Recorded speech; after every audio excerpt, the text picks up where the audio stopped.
Today's exercise video will be covering 3 bodyweight hamstring exercises. Enjoy! This exercise is called a reversed hamstring curl, also known as a Nordic curl. This exercise involves kneeling on a pad for comfort and lowering your body under control while the ankles are held in place by a partner, a loaded barbell, or any other immovable object. At home, you can try lodging your feet underneath your bed or a couch. First step is to extend the hamstring muscles by leaning forward at the knee and not from the hip. You want to make sure that you're keeping your body as straight as possible from your knee all the way up to your head. Make sure that you're keeping your core engaged.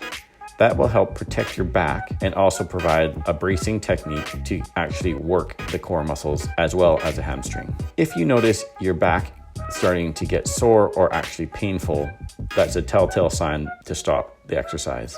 I always like to exhale as I'm coming downwards or moving forward, and then inhale as I push myself back to the starting position. This exercise can also be used as a plyometric push-up as well. This exercise is called slider curls.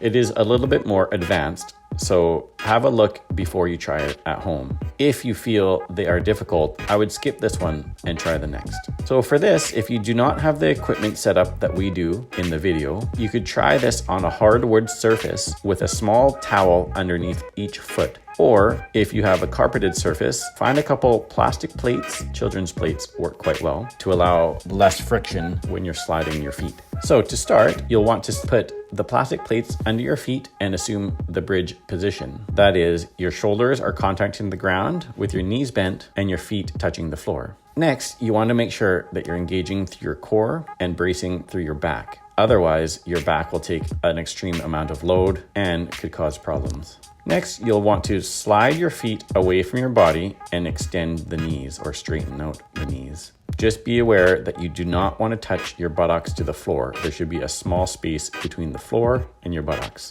I've added an extra step here that is quite difficult.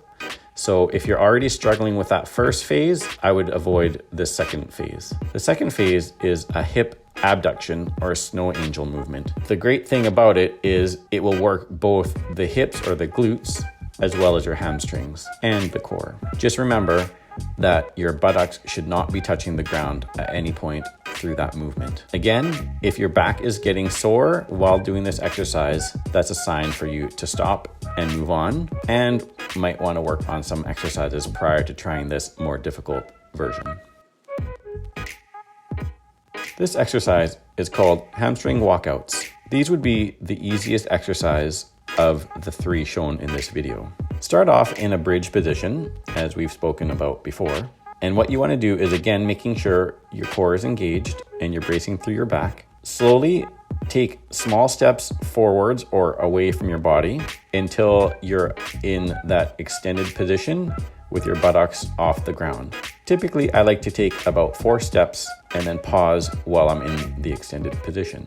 Just remember that if you lead the first repetition with your right foot, you lead your second repetition with your left. So you're alternating with your leading foot.